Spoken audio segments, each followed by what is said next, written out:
बहुत बहुत स्वागत है आपका। Thank you very much for coming to the session. तो आज की प्रैक्टिस हम शुरू करते हैं। देखिए, आज के सेशन में हम कुछ ऐसे सेंटेंसेस यूज करेंगे, जैसे एक बस, भीड़ से भरी हुई बस है, उस क्राउडेड कंडीशन में जिस प्रकार के सेंटेंसेस यूज हो रहे हैं कि भैया दो दोस्त हैं, एक दोस्त को आगे पीछे की सीट मिल गई है तो प्लीज मेरा मोबाइल उसको पकड़ा दो, थोड़ा हाथ बढ़ा के देख लो, तुम खुद उठ करके चले जाओ। इस प्रकार के जो सेंटेंसेस हैं, तो इनको नेचुरली इंग्लिश में किस तरीके से बोलना है, पोलाइटली और बिल्कुल स्ट्रेट फॉरवर्ड कैसे सेंटेंसेस को स्ट्रक्चर करना है, that all we gonna learn in this session. So I will be sharing my screen with you. मैं अपनी स्क्रीन आपके साथ में शेयर कर देता हूँ। प्रैक्टिस करने का बेस्ट तरीका बस यही है कि whatever you see on the screen in English, you repeat every sentence after me loudly. Loudly जब आप बोलेंगे ना, तो आपको वर्ड्स का प्लेसमेंट, उनका ग्रामर, स्ट्रक्चर ऑटोमेटिकली समझ आता चला जाएगा if you repeat all the sentences twice और थ्राइस। ऑलराइट, तो बेसिक से स्टार्ट करते हैं और बिल्कुल एडवांस लेवल के स्ट्रक्चर्स की तरफ हम बढ़ते चले जाएंगे।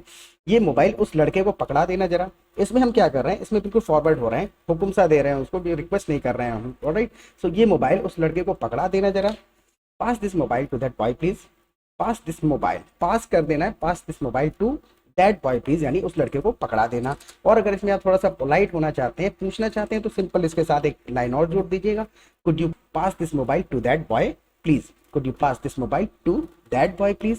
What the point, to that boy यानी कि उस लड़के को पहुंचा दो। Now the next sentence is किस लड़के को। अब सामने वाला बंदा जो है, जो बीच की सीट पे बैठा हुआ है, वो कह रहा है किस लड़के को।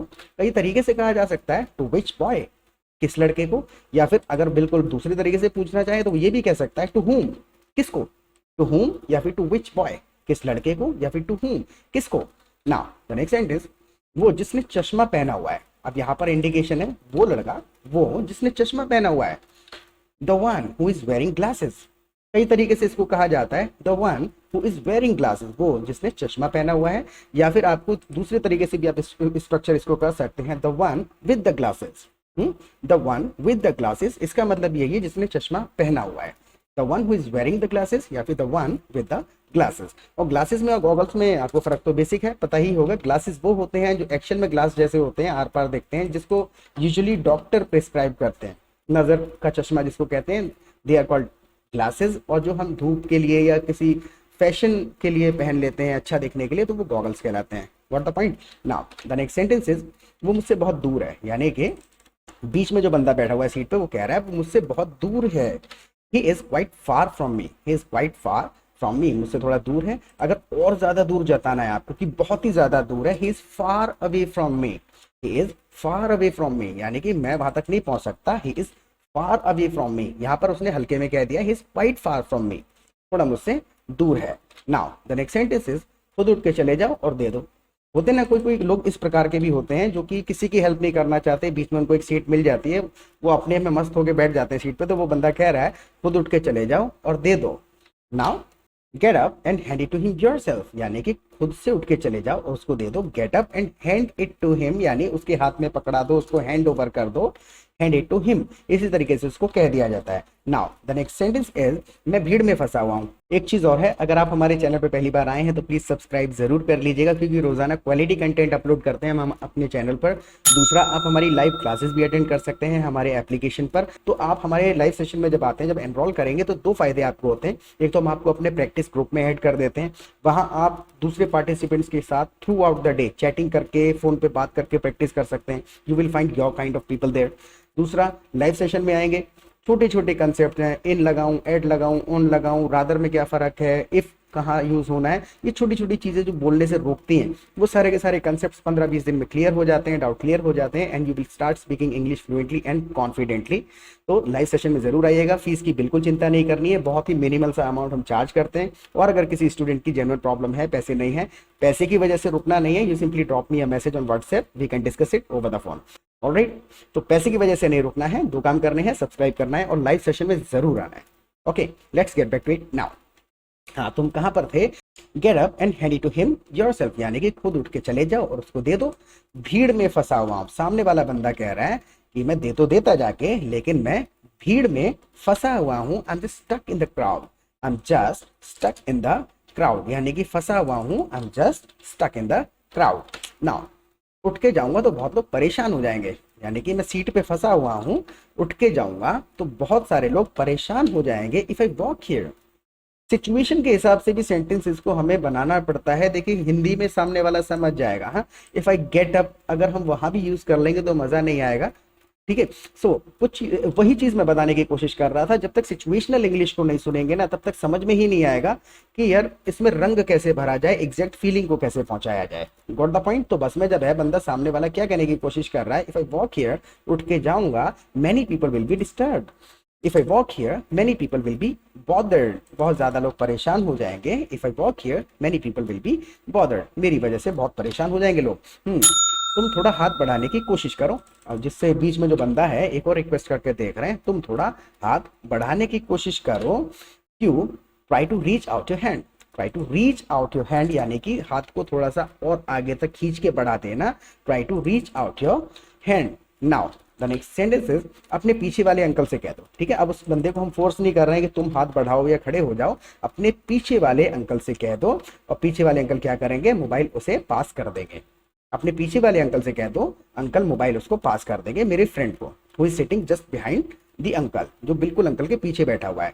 पीछे वाले अंकल से कह दो, ask the uncle behind you, जो तुम्हारे पीछे अंकल बैठे हैं, ask the uncle behind you, वो मोबाइल पास कर देंगे, वो मोबाइल पास कर देंगे। इन दोनों सेंटेंसेस को साथ में बोलते हैं फिर, he will pass it to him, यानी कि ask the uncle behind you, he will pass it to him, यानी आपके पीछे जो अंकल बैठे हुए हैं, ask the uncle behind you, he will pass it to him।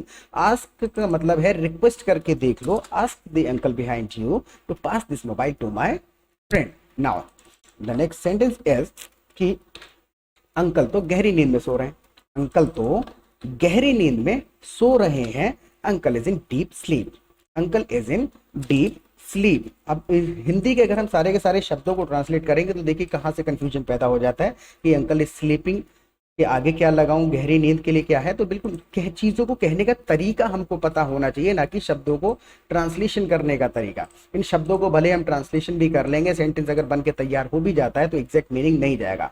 What the point, uncle is in deep sleep, uncle गहरी नींद में सो रहे हैं। ना सो नहीं रहे हैं, सोने का नाटक कर रहे हैं। सामने वाला बंदा थोड़ा सा एनॉय हो रहा है, थोड़ा परेशान गुस्सा होता चला जा रहा है, सो नहीं रहे हैं, सोने का नाटक कर रहे हैं। He is not sleeping, just pretending to be asleep. दो चीजें इसमें यूज करी है हमने, ही इज नॉट स्लीपिंग, सो नहीं रहे हैं, just pretending to be asleep. Pretending मतलब है ड्रामा करना, नाटक करना, कैसा बन के दिखाना। He is just pretending to be asleep, यानी सोया हुआ होने का नाटक कर रहे हैं। He is not sleeping, just pretending to be asleep, सोने का नाटक कर रहे हैं। नाउ एक काम करो, तुम फेंक दो, मैं कैच कर लेता हूं। अब वो बंदे का बीच में यहाँ पर एंट्री हो गया है, जिसको मोबाइल पहुंचाना है, जिसके पास, वो कह रहा है एक काम करो, तुम फेंक दो, मैं कैच कर लेता हूं। Do one thing, you just throw it, I will catch it up. Do one thing, you just throw it, I will catch it up, यानी मैं इसको कैच कर लूंगा, you just throw it. Now the next sentence is, catch miss हो गई तो। अब सामने वाला बंदा पूछ रहा है, अगर कैच मिस हो गई तो, what if you miss the catch. What if का इस्तेमाल कर लेते हैं अगर ऐसी कंडीशन होती है कि ऐसा हो गया तो। अगर बारिश हो गई तो what if it rains, what if it rains. अगर मैं फेल हो गया तो what if I fail.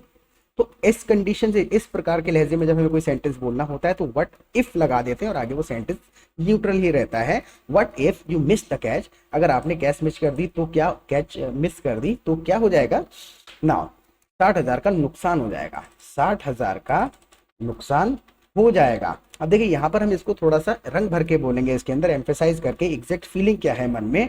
It's gonna be a loss of 60,000। Future के लिए विल का भी इस्तेमाल कर सकते हैं। If you miss the catch it will be a loss of 60,000, 60,000 का नुकसान हो जाएगा। It's gonna be a loss of 60,000, यानी कि it is decided, it is confirm कि अगर आपने कैच मिस कर दिया so it's gonna be a loss of 60,000, यानी 60,000 का मोबाइल है, 100% वो श्योरिटी बता रहा है कि 60,000 से कम का नुकसान नहीं होगा। It's gonna be a loss of 60,000। Gonna का, गोइंग टू का शॉर्ट फॉर्म है गोना, वहां इस्तेमाल करते हैं जहां पर समथिंग इज डिसाइडेड, कंफर्म है हम किसी चीज के बारे में। Now the next sentence is, uncle की नींद के आगे 60,000 कुछ भी नहीं है। अब बंदा जो है, जिस तक मोबाइल पहुंचना है, जिसका मोबाइल है, अब वो थोड़ा सरकास्टिकली बोल रहा है। सरकास्टिकली यानी कि हमारे शब्द कुछ और होते हैं और फीलिंग उल्टी होती है। सरकास्टिकली यानी कि कुछ हम उल्टे लहजे में बात करते हैं। तो अब बंदा गुस्से में, इसी कंडीशन से आप समझ लीजिए कि वो क्या कह रहा है, अंकल की नींद के आगे 60,000 कुछ भी नहीं है, टूट जाएगा तो टूट जाने दो, लेकिन इनको डिस्टर्ब मत करना। Getting my point. शब्द कुछ और हैं, लेकिन फीलिंग ये है कि वो गुस्से में बोल रहा है, सरकेस्टिकली बोल रहा है। अंकल की नींद के आगे 60,000 कुछ भी नहीं है। 60,000 is nothing against my uncle's sleep, यानी 60,000 कुछ भी नहीं है। 60,000 is nothing against my uncle's sleep, यानी don't wake him up, uncle को मत उठाना। 60,000 is nothing against my uncle's sleep, मेरे अंकल की नींद के आगे 60,000 कुछ भी नहीं है। ये सुन के अंकल उठ गए, ये सुन के अंकल उठ गए। Who was pretending to be asleep, जो नाटक कर रहे थे सोने का, who was pretending to be asleep, he just woke up hearing that, ये सुन के वो उठ गए। hearing that uncle just woke up, बिल्कुल सिंपल है, यह सुनकर वो उठ गए। hearing that uncle just woke up। now the next sentence is, और कहने लगे 60,000 का रिस्क मत लो, 60,000 का रिस्क मत लो, and said don't take a risk of 60,000। देखिए हिंदी में हम कह रहे हैं कहने लगे 60,000 का रिस्क मत लो, इंग्लिश में हम इसको इसी सेंटेंस के साथ जब कनेक्ट कर रहे हैं ना, पहले जो सेंटेंस बोल दिए हैं आगे जो बोलने वाले हैं, तो फिर ग्रामर का रोल खत्म हो जाता है, सिचुएशन का रोल शुरू हो जाता है। सिचुएशन को एक्सप्रेस करना है और ग्रामर अपने आप से खत्म हो जाती है, स्ट्रक्चर रोल प्ले करने लग जाते हैं कि कौन सा वर्ड कहाँ बोला जा रहा है, उनसे फिर फीलिंग पहुंचना शुरू होती है। ग्रामर सिर्फ नाम मात्र की रह जाती है, सिर्फ सेंटेंसेस को, वर्ड्स को जोड़ने के लिए। ओके, बहुत ज़्यादा चीज़ें अभी बाकी हैं सीखने के लिए। ग्रामर अगर किसी ने सीख ली है, पूरे ब्रह्मांड की अगर ग्रामर सीख चुका है, तब भी उसने इंग्लिश केवल 15% ही सीखी है। 85% इंग्लिश सुन के और बोल के सीखी जाएगी, माहौल के हिसाब से सुन के सीखी जाएगी, कौन से माहौल में सेंटेंस कैसे बनाया गया, कौन सा वर्ड कहाँ लगाया गया। What the point? And said don't take a risk of 60,000। Uncle just woke up, uncle उठ गए, and said don't take a risk of 60,000, 60,000 का रिस्क मत लो, मैं नींद की कुर्बानी दे देता हूँ, मैं नींद की कुर्बानी दे देता हूँ। अब देखिए यहाँ दे देता हूँ के लिए फर्स्ट फॉर्म लगाएं, फर्स्ट फॉर्म ऑफ वर्ब लगाएं, इन चीजों में अगर पढ़ेंगे तो एक ही सेंटेंस आधे घंटे में बनेगा।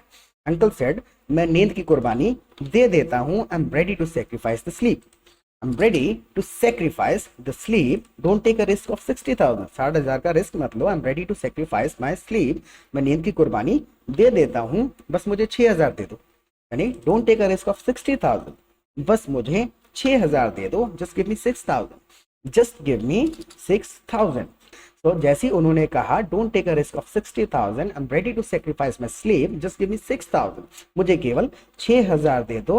अंकल की बात सुनकर हर कोई हंसने लगा, because it was actually unexpected from him. उनकी तरफ से तो बिल्कुल उम्मीद नहीं थी कि वो एंग्री यंग मैन इस प्रकार का ह्यूमर, इस प्रकार का जोक कर सकता है। हाँ, अंकल की बात सुन के हर कोई हंसने लगा। Everybody burst into the laughter, या फिर इसको और ज्यादा सारे के सारे हम हिंदी के शब्द अगर यूज करें तो हम कह सकते हैं हियरिंग दैट, यानी ये सुनकर अंकल ने जो बात कही, hearing that everybody began to laugh, हर कोई हंसने लगा।